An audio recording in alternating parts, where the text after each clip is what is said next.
국장님께 질문 하나 드리겠습니다. 일단 지금 4차 산업혁명에 접어들면서 이제 인공지능 기술이라든지 이런 게 발전되고 이제 그게 이제 의료기기 등과 이제 융합이 되면서 이제 기존에 어떤 새로운 유형의 이런 의료기기들이 탄생하게 되었는데 이제 그와 관련해서 혹시 속대 의료기기 등 이제 인허가 종합지원센터가 이제 설립된 배경이 혹시 있을까요? 그 실제 최근에 챗GPT로 대별되는 그냥 인공지능 그것이 우리 삶을 어떻게 변화시킬지 전혀 몰라요. 그러니까 우리가 일상적으로 뭔가 물어볼 때 옛날에는 다음 카카오에 들어가가지고 검색해가지고 했는데 이제는 챗GPT에 물어보잖아요. 그러면 더 상세하고 더 잘 설명을 해주는데 그만큼 이제는 생성형 AI라는 기술이 이제 범용화되는 과정들에 있는 것입니다. 그만큼 이제 AI 기술이 또는 데이터 분석 기술이 이제 발전하면서 소프트웨어 의료기기도 사실 어떤 식으로 발전해 나갈지 참 상상이 안 되는 상태거든요. 그런 측면에서 그것이 이제 의료 또는 의료기기의 영역에서 수용이 될 때 하나의 어떤 소프트웨어 의료기기로 발전이 될 건데 그 소프트웨어 의료기기가 국민들한테 쓰인다는 것은 편리도 해야 되지만 정확도 해야 되고 그 다음에 국민의 어떤 건강에 도움이 돼야 되고 의료진의 진료, 처치, 예방, 어떤 의료행위도 도움이 다 돼야 돼요. 그렇다면은 그 부분들을 어떻게 우리 이제 규제 당국에서 지원을 할 거냐라는 측면에서 바라보면은 이런 그냥 단순히 식약처에서 허가하고 그냥 신청되면 허가하고 국민이 사용하고 이런 구조를 떠나가지고 이 민간의 어떤 혁신적인 생각들 그 다음에 그런 것들이 이 지원 또 민간 차원에서 전문 기관에서 지원될 수 있는 부분이 굉장히 중요하다고 생각하거든요.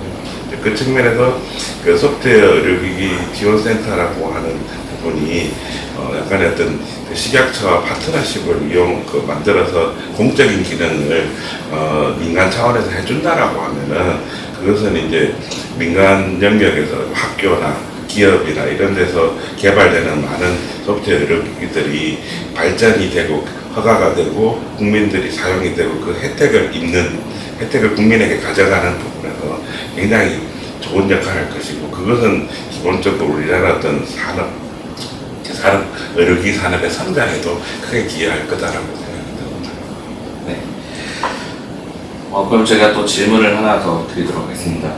일단 기업들에 대한 이런 기술 지원도 이제 중요한데 사실 기업들 입장에서는 그 제품 개발과는 또 관계없이 각 나라의 규제라든지 이렇게 기업들 입장에서 어쩔 수 없는 부분도 분명히 있을 텐데 그런 이제 부분을 이 종합지원센터를 통해서 어떻게 좀 해줄 수 있는 부분이 있는지 한번.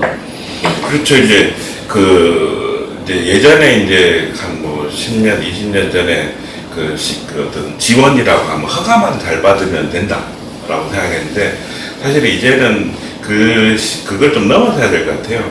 다시 해가지고 이제 개발의 어떤 방법론, 특히 이제 제일 우리가 데스벨이라고 하는 어떤 임상을 통과하는 부분들도 있지만은 그것이 시장에서 성공을 해야 되거든요. 시장에 성공하려면은 어떻게 이것이 시장의 어떤 보건의료 전달 체계에서 포지셔닝 할 거냐 이런 것도 중요합니다.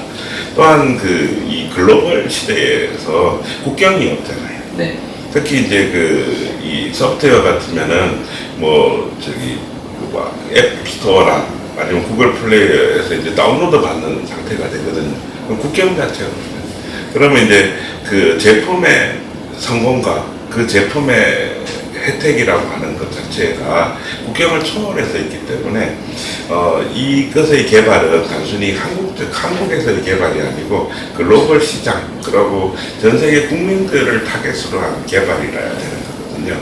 그 측면에서 식약처의 규제의 방향도 단순히 그냥 우리나라에서 규제되는 어떤 국내적 규제 측면이 아니고 국제조화된 규제 그리고 지금까지는 규제가 항상 쫓아가는 규제였다라고 하면 이제는 선도하는 규제로 우리는 추진을 하고 있습니다. 그 측면에서 이 센터의 역할도 사실은 어떻게 하면 해외에 나가서 이 우리가 개발된 제품이 성공할 수 있을 것이냐, 다른 어떤 인류 전 세계 국민들에게 건강에 기여할 수 있을 거냐, 이런 관점에서 그 지원이 돼야 된다고 생각하고, 그런 것들에 대한 그 분석, 그 다음에 기업들이 어떤 부분들이 또 애로사항이 있는지 그걸 찾아내고, 그것이 이제 식약처 정책, 정부 정책에 반영되는 듯 선순환 고리가 만들어야 되거든요. 다시 정리해서 말씀드리면은 개발 단계에 필요한 지식, 그다음 정보, 그다음 인허가 단계에 필요한 것, 그다음에 마케팅 플러스 해외 진출, 이 전체가 아우르는 규제 지원 체계가 만들어져야 되는 거죠. 그러니까 그렇게 될 때 비로소 그 우리나라의 어떤 가장 경쟁력 있는 영역이라고 볼 수 있는 IT 영역, ICT, 소프트웨어, 그 의료기기가 진정 시장에서 성공하고 진짜 그것이 국민들의 혜택이 될 수 있는 그런 것이 될 수 있다고 생각합니다. 그러니까 그 측면에서 이제 센터가 그 진짜 우리나라의 어떤 그 어떤 지원 인프라로서 역할을 해줄 거라고 기대하고 있습니다. 네. 그럼 제가 마지막으로 이제 질문 하나 드리도록 하겠습니다. 현재 지금 식약처에서 소프트웨어 기기 등 이제 종합지원센터를 통해서 기업들을 지원하려고 이제 이 사업이 탄생이 됐는데, 이제 현재 식약처 입장에서 바라봤을 때는 이제 우리나라가 소프트웨어 기기가 개발이 그러니까 어디까지 왔다 혹시 생각하시는? 사실 우리나라 이제 우리 반도체 디램 했을 때 그 현재 이제 그 이제 반도체 기술이라든지 그냥 정보통신 기술이 어떤 글로벌 어떤 경쟁력 수준에서 상당히 높이 와 있다고 생각합니다. 근데 이제 그와 더불어서 함께도 이제 AI 기술이라고 하는 것들이 현재는 그 이제 법령화, 이제 어떤 상용화되는 어떤 과정에 이렇게 있는데, 현재 상황은 그 아주 빨리 가고 있지도 않지만은 뒤처지지도 않은 상태. 그래서 그 진짜 이제 한 번쯤은 경쟁에서 전 세계를 리드할 수 있는 그런 잠재력을 갖고 있다고 생각합니다. 그래서 이번 현 시기가 어떻게 노력하고 어떻게 투자하고 행동하냐에 따라서 우리가 전 세계를 리드하는 소프트웨어 의료기기를 개발하고 개발할 수 있느냐, 그리고 성공할 수 있느냐, 그런 아주 중요한 시기에 와 있다고 생각합니다.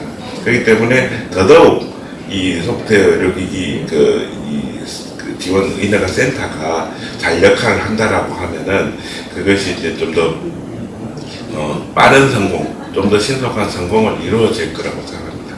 사실 이 소프트웨어 의료기기에서 제안하신 그 어떤 용어로 하면은 진짜 이 업계에 그리고 학계에 이 소프트웨어 의료기기를 개발하고자 하는 분들의 등대가 되어줬으면 좋겠습니다.